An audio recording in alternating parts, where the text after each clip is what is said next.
right, please join me in welcoming the following panelists to the stage. Mr. Isa Haidar, CTO Urdu Kuwait. Mr. Jawad Abbasi, Head of MENA GSMA. Let's give them a round of applause, yes. Ayman Magdi Abu Sena, Vice President, Mobile Data Core and Services, E and UAE. Qadri Al-Ahdal, Director, Core Network Planning, Infra Technology Planning for DO. Dr. Ali Al-Hashmi, General Manager of Infrastructure Planning and Design, Omantel. David Lee, Chief Expert of Strategy Marketing, Huawei.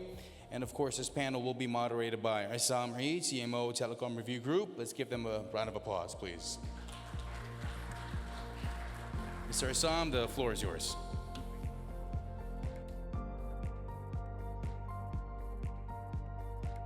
Good morning, gentlemen. Morning. Happy to have you on this panel. Our panel actually will be talking about the pioneering of the 5G advanced experience monetization in the GCC. So over the past year, global operators have begun the continuous evolution from 5G to 5G advanced, achieving up to 10 times increase in network capacity, which can effectively meet consumer experience demands. Global leading operators are looking to make early gains in the 5G era by transitioning from traffic-based monetization to experience-oriented monetization. So our first question, globally an increasing number of 5G advanced commercial networks are adopting differentiated experience strategies, such as designing speed, differentiated plans for a different group of people and providing personalized services to meet the demands of various application scenarios. What is the stance of industry organizations on this? What opportunities and challenges do you see in promoting these experiences while ensuring fair competition? I would like to start with Mr. Jawad Abbasi, Head of MENA GSMA. Shukran, Islam. Thank you very much. Pleasure to be here. As you know, the GSMA is the association that unites the mobile ecosystem. We have in our membership all the mobile telecom operators as well as the vendors and players in the larger ecosystem.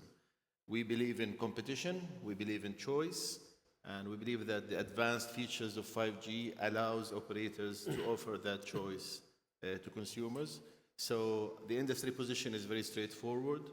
Operators have the right and should have the ability to actively manage the traffic on the network because the kind of traffic is not the same. Some traffic needs to be prioritized over other traffic.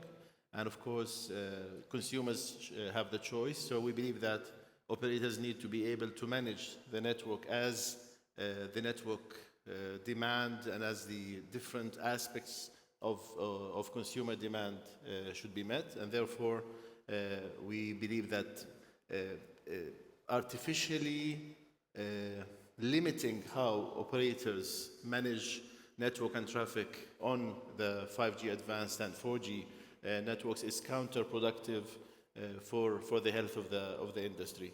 Choice, competition, and ability to actively manage networks is what we believe in. A final point on our Arab world, in the Middle East and North Africa region, we're effectively now a two-speed region when it comes to 5G advanced.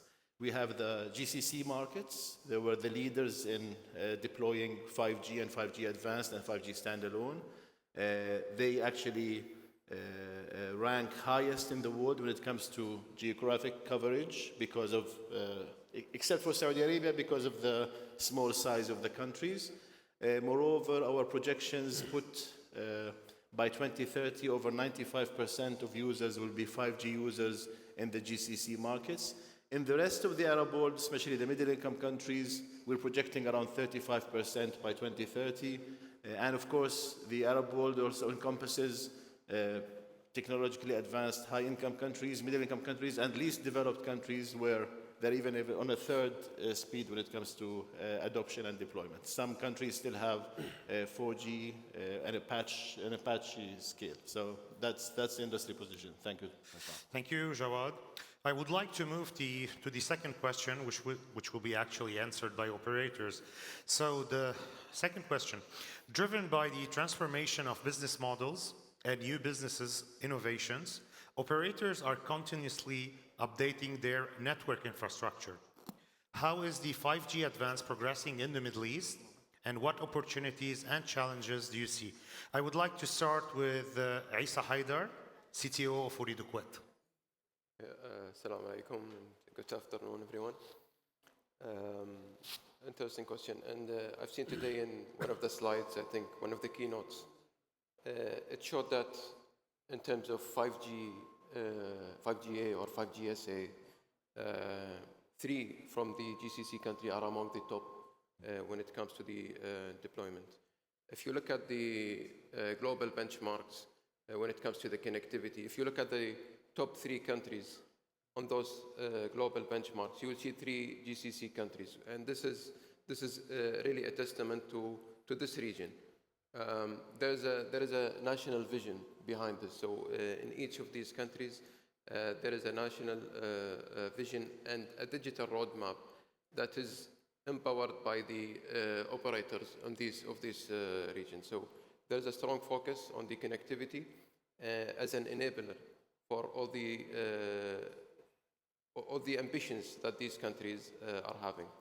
As mobile operators, we've been investing on the 5G and 5G SA and 5G Advanced in the recent countries. We have upgraded our different components from RAN to core to transport, ensuring that they are AI ready for all these interesting use cases that are coming with the 5G Advanced. Those requirements of having ultra low latency and guaranteed SLAs require some investment from the operators, and we wanted to ensure that we are having the infrastructure ready for these different services. Thank you, Isa. I'd like to hear from Ayman from EN UAE, please. Okay. Thank you, and assalamu alaikum, good afternoon all.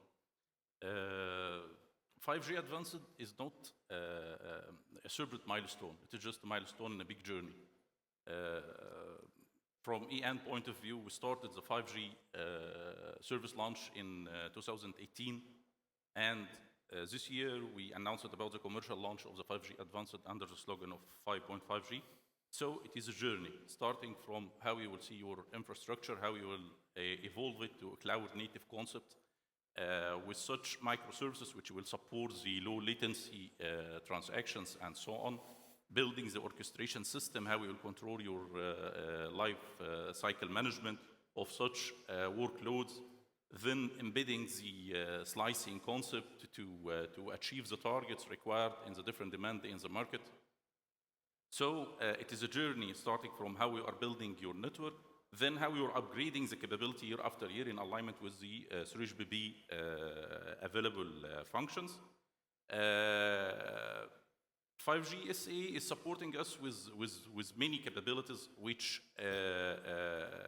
can accommodate the demand available now in the market for both business and consumer, providing such high-speed channels to accommodate many use cases, especially the AI and the hype happening about the AI currently, which will require a big flow of traffic, providing more support for the uplink traffic, which will start more with the AI and even with the consumer behavior change for uploading videos and so on, providing somehow changing the concept to how you will interact with the customer with the concept of quality of experience.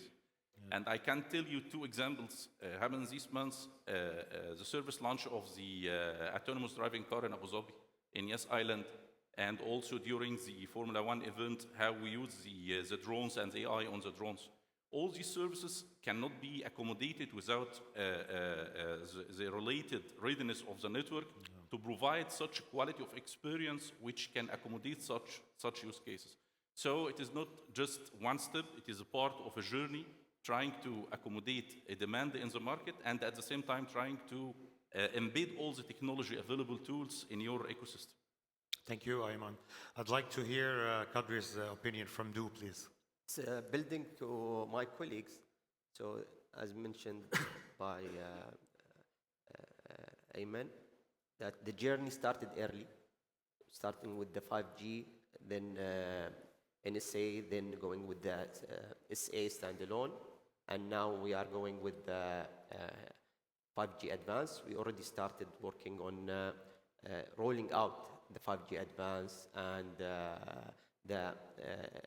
using the use cases, building the use cases related to 5G advance, 3CC, so to cope with the growth of the demand for the bandwidth, low latency application, and trying to change the perspective of the network, like from a customer experience centric to vertical centric. I mean that the 5G advance, it's not the main target is for the end user as a end customer. No, we are targeting also the going vertical by vertical, building on AI use cases. Last month we had autonomous car league in Abu Dhabi, in Yas. That was fully AI based and 5G advanced network, which give very, very low latency. And there was a full race happening between in speed reaching 300 kilometers per hour. And there was no slight delays, and it was a successful race. And it was a big demonstration for how 5G advance can change the whole idea about the connectivity. Thank you, Kadri. I'd like to hear from Dr. Ali. Omantel, please. Yeah, thank you very much. Assalamu alaikum first. I will go back to the necessity and where the 5G journey started in Omantel. Always Oman. As you know, Oman is a bit vast, second country largest after Saudi Arabia and GCC, where the population is around 5 million plus minus. And they started in the top of the mountains, the middle of the valley, out of towns, villages, suburb, remote areas. So that was a challenge. So going to my colleagues' speech before this session, when they talk about Mr. Othman, I think, Othman Sultan, when he's talk about the telecom one day going to be part of the human right as a basics. So we feel that. Even I think the Maslow can change. If you remember the Maslow, he said food, shelter, and then keep going. I think we need to add a thin layer of telecommunication. It's becoming like food and shelter as well. So start providing a basic telecommunication as a broadband in the remote areas was a dream to see the broadband at those areas. So when we came with the 5G, first thing, we enlightened a lot of remote areas and remote villages, including schools, where they used to have a satellite communication with a very minimal communication. So the 5G was a bit of revolutionary for them. And then during the 5G journey, most of the spectrum being allocated to us from the regulatory was fully consumed. So I would say we declared the first country to make the 5G 100 megahertz C-band fully congested. You might say, come on, cannot be. Where is Korea? Where is China? Where they have the population? Because most of the 5G C-band used by the FWA fixed customers. So the fixed customer are really heavy users. So the mobile is less than 5%. So 95% being used the mobile. So acquired additional frequency. We got additional frequency on the 2.6. So we have 200 megahertz again congested. The neighbor sites are congested. We add layers are congested. We acquired the millimeter wavelength. So we got additional 800 megahertz from the regulatory. So we operating, you might call it like a wedding cake, 2.6, 3.5, and the 26 gig at the top. And you're operating in all these frequencies so that we able to do the 3CC away from the millimeter wavelength. And we had some challenges like the ecosystem and the maturity. Remember, you're covering this side, but you have the advanced part where the ports, logistics, and other things which they required the 5G SA when the 5G advanced. So the 5G advanced and the 5G SA standalone core is another necessity, which is part of the 2040 vision of Oman, to build more digital economy to support all the other verticals. So we did a lot of POCs. Some of them is not a POCs anymore. Some of them already commercialized, like mobile VPNs, red caps. Passive IoT is a bit give and take between us and logistics. But we are moving in that era. Alhamdulillah, we're in a very advanced stage. Thank you, Dr. Ali. I'd like to move to another question as well to be answered by you operators. So regarding the commercial application and innovation focus, with AI and 5G advanced coming together, How should operators approach the rapid growth of AI to transform their business models, and what new opportunity does this create? I'd like to start with Isa, please. Thank you. AI and 5G are complementing each other. We like to think that 5G is the platform, so this is the connectivity that we have. AI is basically the brain that is doing all the thinking. And then both together will deliver the additional value that we are anticipating from 5G. As an operator, the first and easiest thing that we have done with the complexity of the network, so we had 4G, 5G, 5G, so networks are getting more complex, and customer experience is becoming very critical. So doing things the manual way is not valuable anymore, and this is where AI came in the picture. Yes. So basically, it was natural for us to use AI to improve our efficiencies, to improve the way we run our operation. As Ooredoo Kuwait, there's been a strong focus on the autonomous network, and we focused on critical domains in this, trying to optimize our the energy, at the same time be more predictive in the way that we detect the faults in our network, which both basically will improve the customer experience. So AI for the network, this was the first thing that we have focused on. And as we have seen in the previous slides, AI itself will have certain demands on the network as well.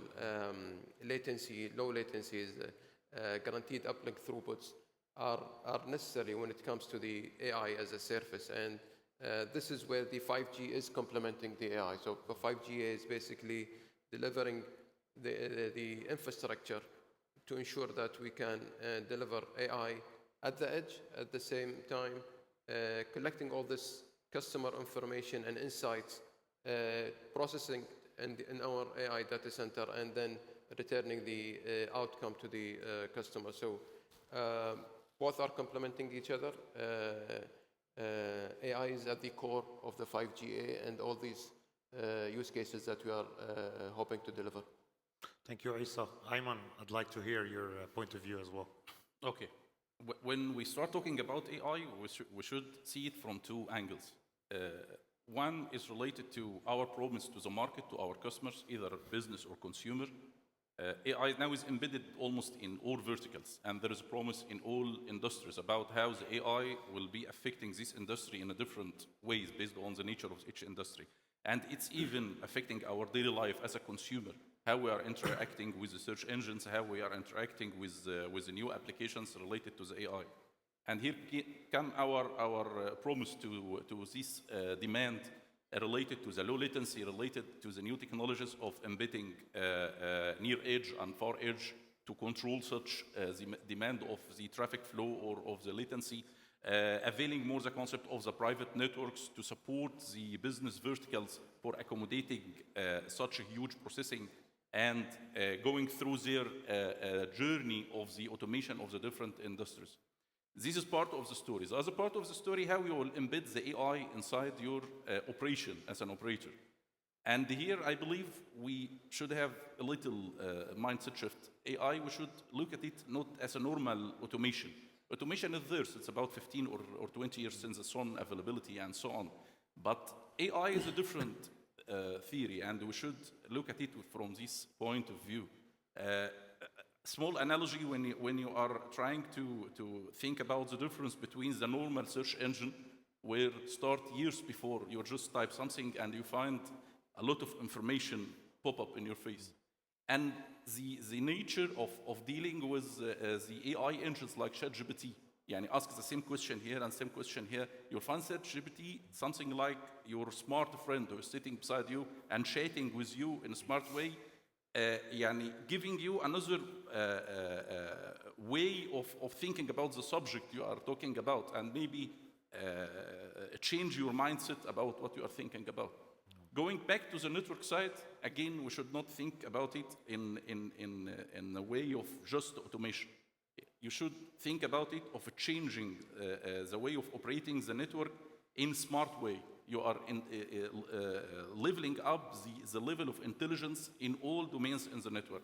From operation point of view, how you will have a co-pilot sitting beside the operation engineer, root cause analysis, when you chat with this AI concept, how the root cause analysis can come in 1 minute instead of hours or days, how this AI will work in the back end, make such correlation of all the data you have to point finger directly on the root cause, or even expect what will happen in the next hour to have a proactive.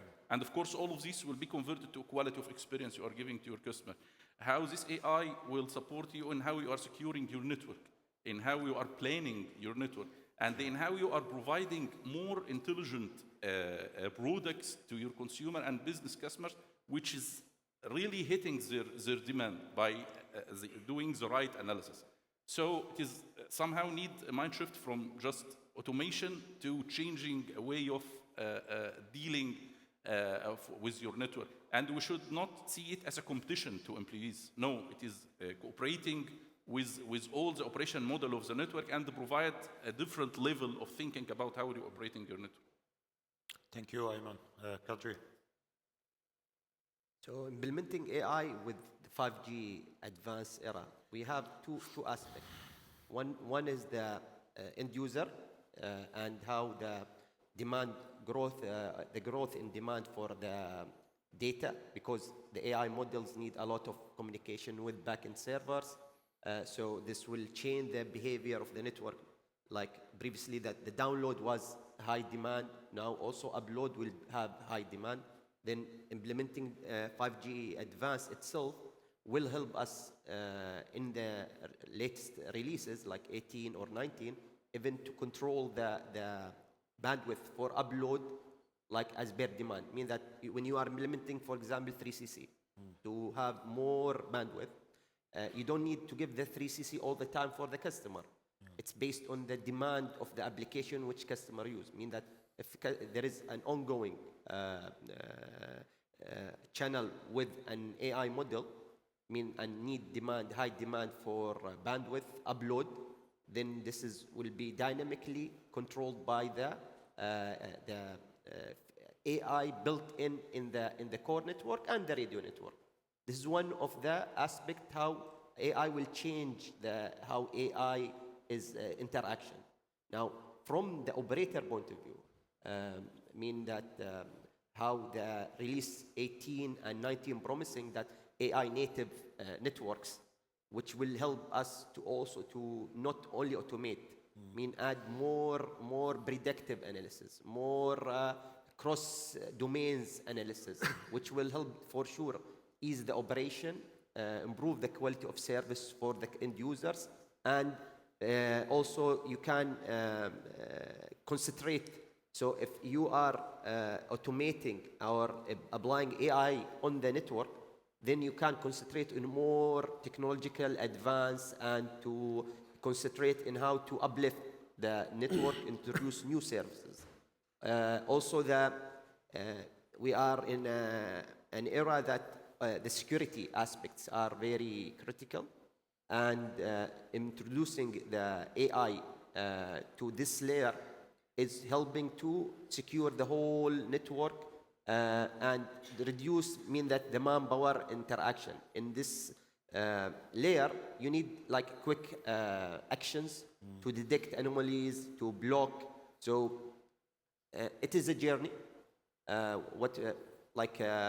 We started like 2 years back. Now we're trying to see which use cases it's commercially valuable, and it is really will give an advantage for the company and for the country itself. Thank you, Kadri. Dr. Ali, I would like to hear your... I have a lot of stories about AI, but I'll try to minimize it. I will start as my colleagues from the customers. Actually, the customers nowadays, they're not looking anymore for the best effort. The word best effort is no longer available in their dictionary. They're looking for the guaranteed service. And the guaranteed service, if you look at the complexity of the networks and how to operate and how to optimize and monetize, it's becoming beyond the human capabilities. Not a human can control this anymore. So you need a tool. The AI came at the right time to do that job on behalf of a human. So we believe the AI it has a lot of role to do. So just to name some, for example, in Omantel, because of whatever I told you about the congestions, acquiring new spectrum. Acquiring new spectrum is not about commercial, you have cash, it's about availability of that spectrum. So this is one of the key aspects. So whatever limited resources, how to get the guaranteed service. The good thing with AI, it has a lot of tools, even from the sales perspective, to do the predictions, the customer behaviors, which spectrum to be utilized. The 5G, it has a beamforming. So to the extent the AI can control even the beamforming, where to do and what not to do. Go to the sleep mode. This customer is paying more, is a VIP customer as a broadcaster. Please guarantee resources. It can allow you even to do the resources end to end. Of course, there's a challenge that we'll talk about it in a later stage, but the AI is learning from the network. And look at the other way around. The network is a need of the AI, but there is a challenge in the middle where the AI at the end, without feeding it, it's meaningless. So the AI, you need to feed a lot of information and a continuous machine learning. This is another challenge what we are finding in the AI. Another thing, actually, I'm using the word always in telecommunication, emotional, because there is an emotional experience from the customers. They have a stickiness with the operator. They already have stickiness, for example, with Omantel or X or anywhere. So the only thing that emotional between the customer and the operator need to maintain. How to do that? Now the AI start coming to the picture. Even start reading the behaviors of the customer, what he's doing, or what is required, to what time he's using particular website, what time to do another thing. Even there is a joke, excuse me ladies for that, they said if you're leaving your house and you forgot your mobile, you will make a U-turn. But if you forgot your wife, please darling, grab a taxi and come. Thank you. Thank you, Dr. Ali. I'd like to move to another question about user experience as a revenue driver. Today, users not only pay for the functionality of products, but also for the emotional resonance and unique experiences that these products provide. How can operators boost revenue by improving user experience? Isa, please. Yes. I think something that we have established today, that connectivity is becoming a commodity. Yeah. So just continuing to do the same, or being as an operator, being what we call it a dumb pipe, is not something that we can sustain forever. And this is where, with the intelligence that is coming with the 5G, we can provide now experience as a service. So you don't need to provide the GBs for the customers, but this will be becoming normal right now. However, what we have done since the launch of 5G is that we have provided our consumers with experience-based packages. I'll give you an example in the gaming. Gaming in this region is very popular, and we've seen it with many customers. This is something that they enjoy, and as any gamers would know, that latency is very important when it comes to gaming. So small changes in the latency, you might maybe stop the whole game and just drop this. So latency and guaranteed latency or guaranteed experience in general is something that 5G can provide to the consumers. Because of this intelligence that is coming with the 5G, now we are able to provide this. Gaming is just an example, but the same can be applied on other surfaces as well, streaming, broadcasting. So these are all different surfaces on the, let's say, B2C side that are one way to monetize this experience. Providing premium services or context-aware services that for the customers is something that also we are exploring. In GCC, what we have realized is that there is a willingness to pay for premium experience. And this is something that we are trying to capitalize on and provide these different services that are built on this awareness of what the consumer is actually looking for improving his experience, ensuring that there are no degradation in his services, whether he's in the country or he's roaming outside the country. Yes, please, Jawad. Thank you, Islam. So it's when 5G was first launched, the easiest and most straightforward monetization approach was fixed wireless access. So operators that didn't have massive fiber optic deployments or wanted to offer fiber optic-like internet connectivity in remote areas, 5G was the first thing to do. But then there was an issue of how do we move forward with more monetization. That's why I'd like to draw attention to GSMA's Open Gateway initiative, which many operators in the region here have signed up to. I think over 80 operators, 80 operators globally. Yes, including Ooredoo, of course, yeah. And so Open Gateway initiative allows developers to design a service for a certain market. If it succeeds in that market, it can effortlessly offer that service to all networks that are signed up to the Open Gateway. So let's say a developer in Saudi Arabia develops a service for a certain vertical using 5G networks. It succeeds.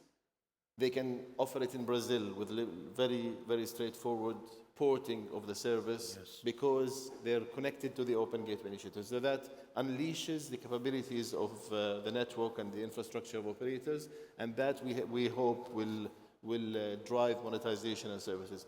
The most successful market globally is China in monetizing 5G, and it was mainly because of tailoring 5G services to different verticals.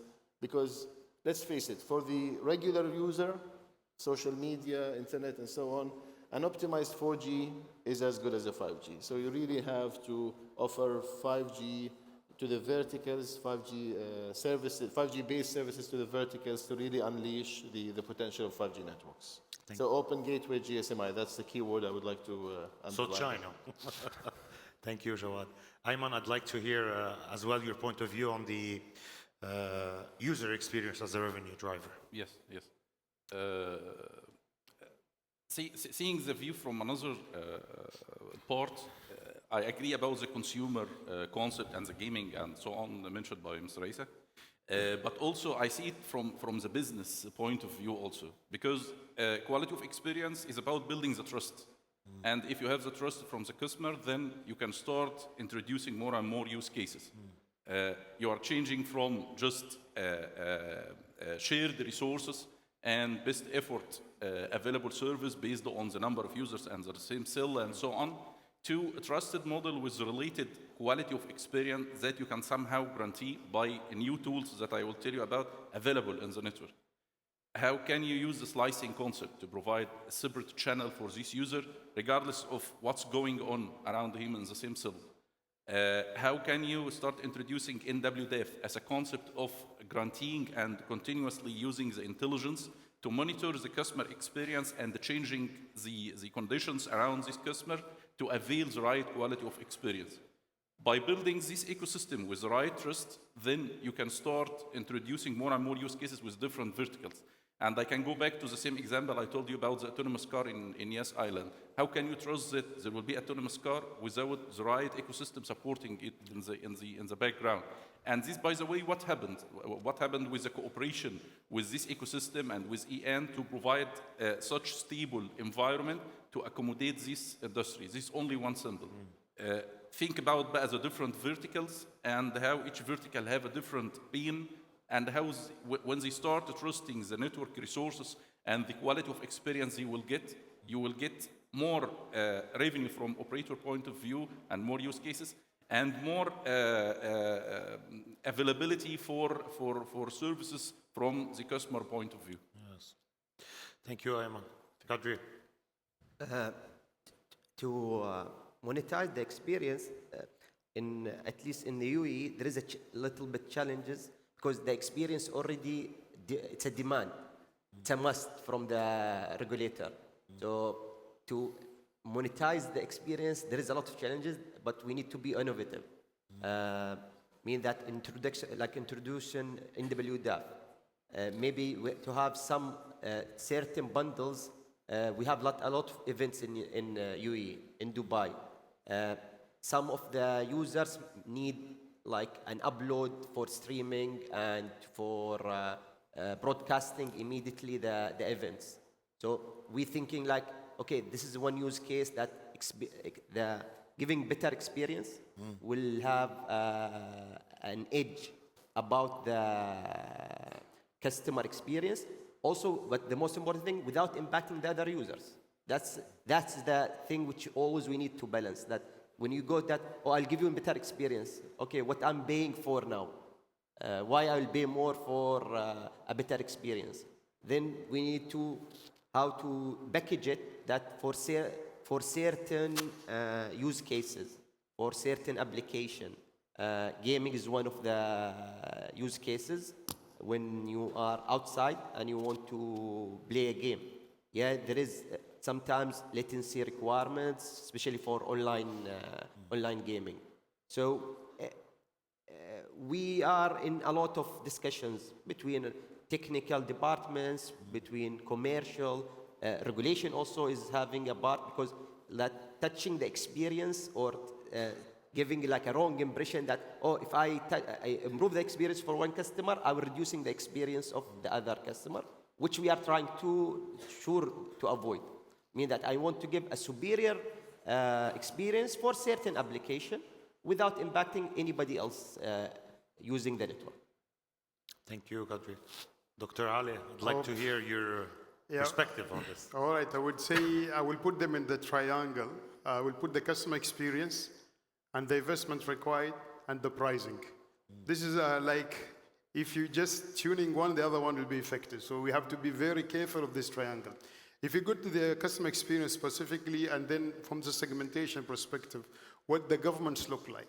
The governments normally they have a vision, which telecommunication considers as an enabler of this vision or digital economy and other things.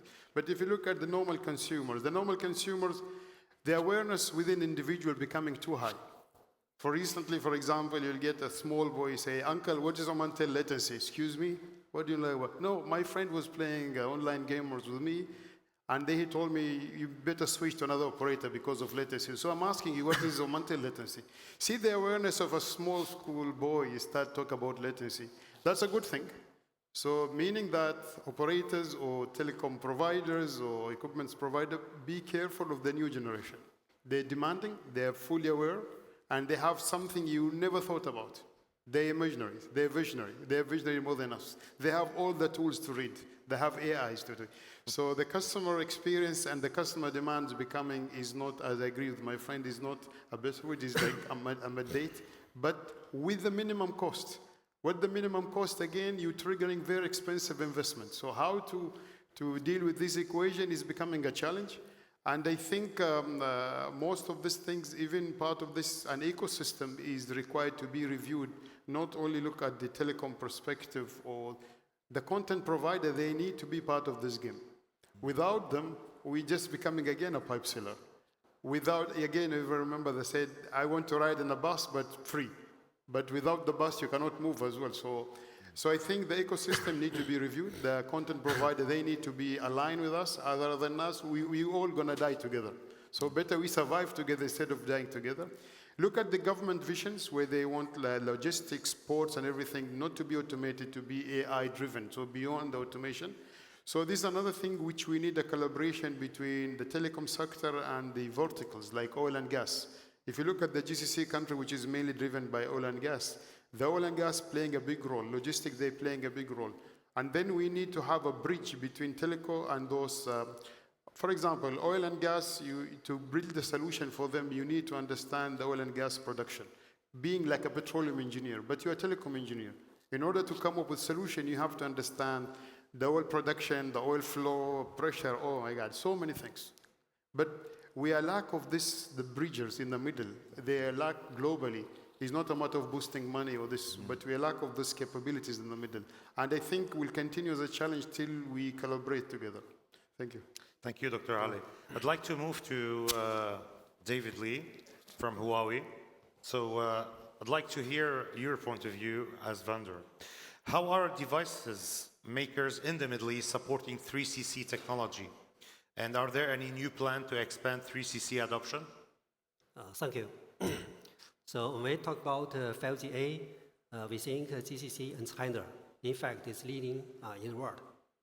So in China, we already deployed more than 300,000 5G-A base stations and developed more than 60 million 5G-A users.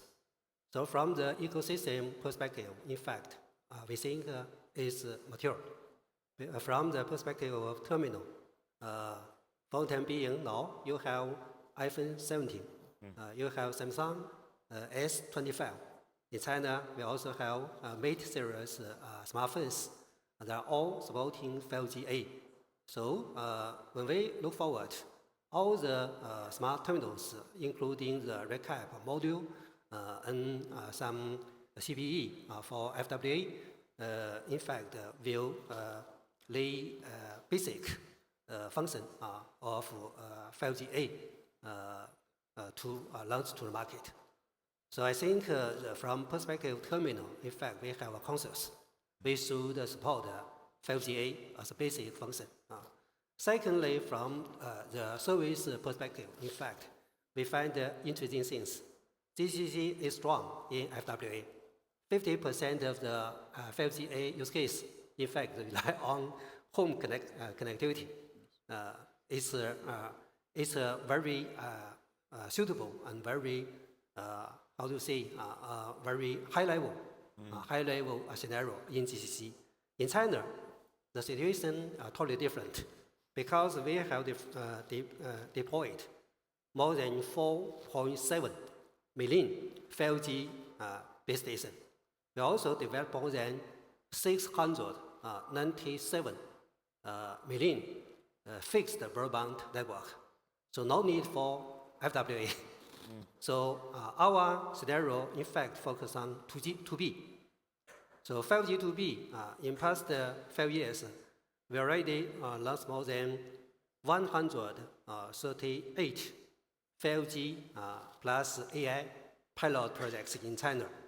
So 3 months ago, I talked with VP of China Mobile, Zhejiang. You know, Zhejiang is very famous for 5G 2B in industries. So they're talking about how to reshape the 5G 2B projects with 5G-A and AI.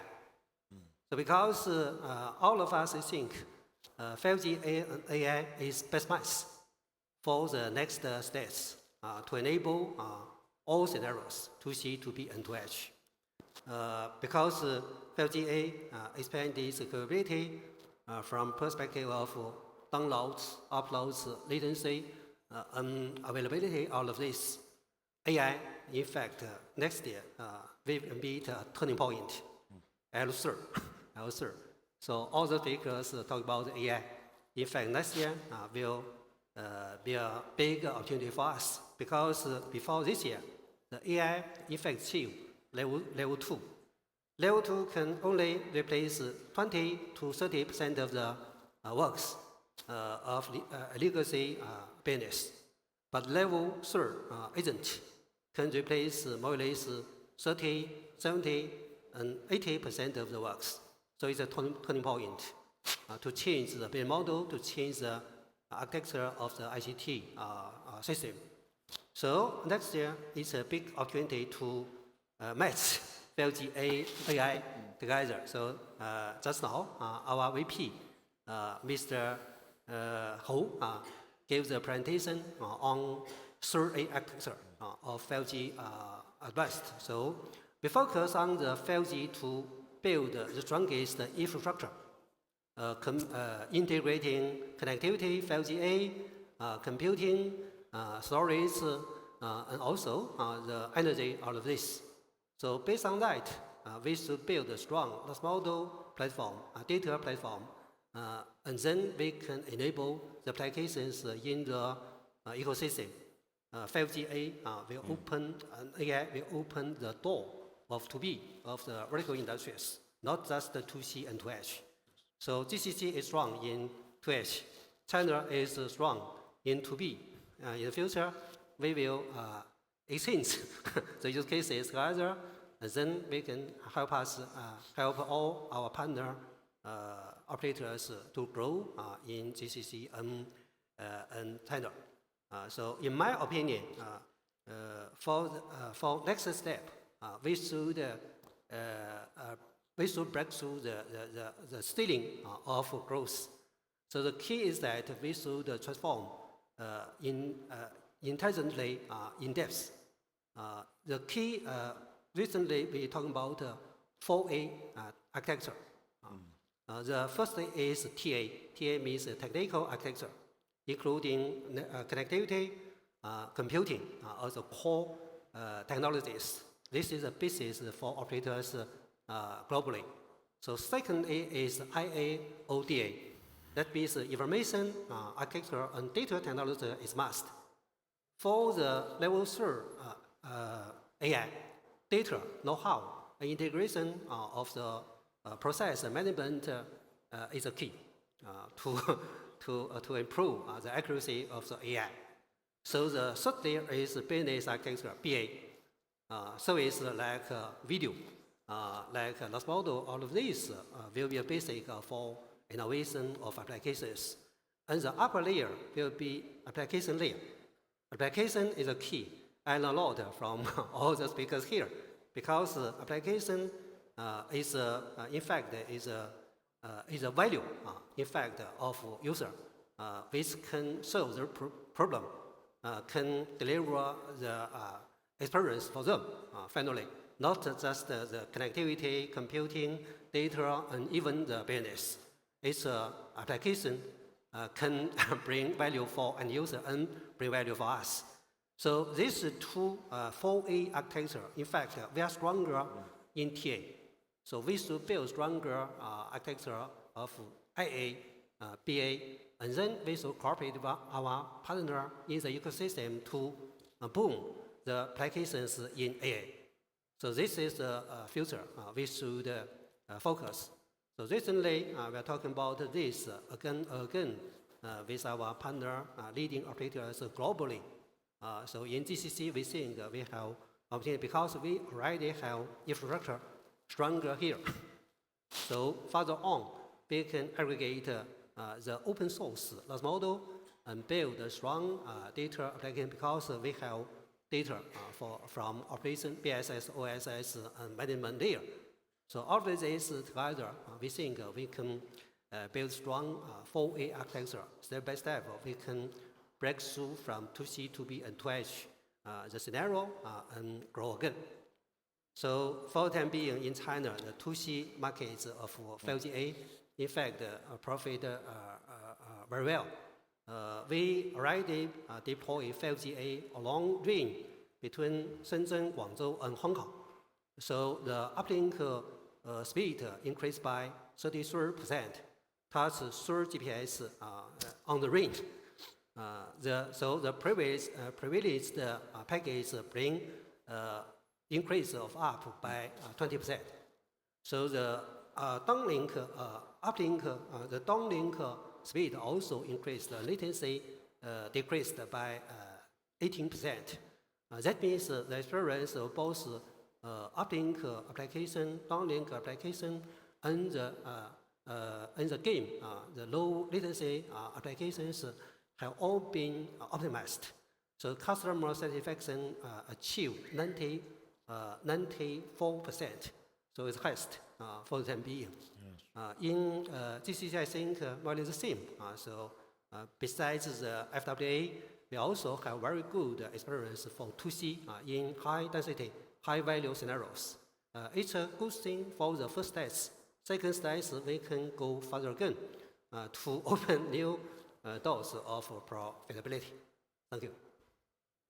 Thank you, David. I don't know if we still have maybe less than 2 minutes. I just want to add something regarding your collaboration with operators. Okay. In terms of the mobile AI era and the commercialization of 5G-A, you know, as a device supplier, how do you think better collaboration with operator can drive the successful commercialization of the 5G and AI application? So Okay. basically 2 minutes, if you can Okay. brief it. The first thing we will do our best to build the strongest 5G network for our partner operators here and in China. So last year, our target is to build the first 10 Gbps network in GCC, to be number one. Secondly, we should help our operators to develop the AI-oriented services in OSS, BSS, because next year we will launch the ADN 4.0, the solution for you. And further on, we will help our partner operator here to coordinate your resources on network, TDD and ODD resources, and also we should provide a flexible solution between NA and SA, because we should think about your legacy network, so to achieve the best network for end users. So lastly, we propose to build the BIC, Business Innovation Center, to focus on 2C, 2B, and 2H, the use case globally. We can copy from China, from US, and from Europe here to strengthen ourselves. So this is 4 points from us. Thank you. Thank you. So gentlemen, our session is finished. Zero. I would like to thank you a lot for your insights and for this really interesting panel. I'd like you to stay on stage. We'll be having like a small launch ceremony, if it's possible. Thank you, gentlemen. Thank you. Thank you. Big round of applause, everybody. And just as Mr. Issam said, we could just remain.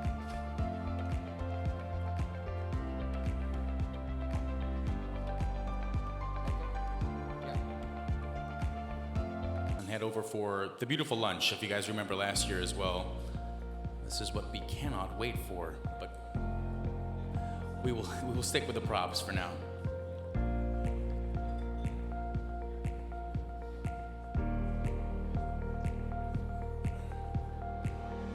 All right, I'm actually in the dark with this also, so I'm guessing we're going to see a countdown in the back, and then we'll all be counting down together.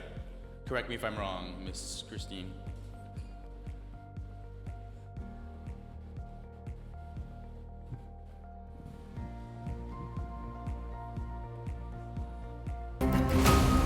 There it is. All right, let's count down together in 8, 7, 6. All together now. 5, 4, 3, 2, and 1.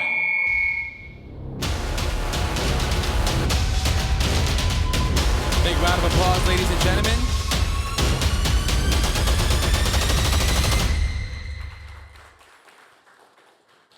Thank you so much. We'll take a few pictures just on stage here.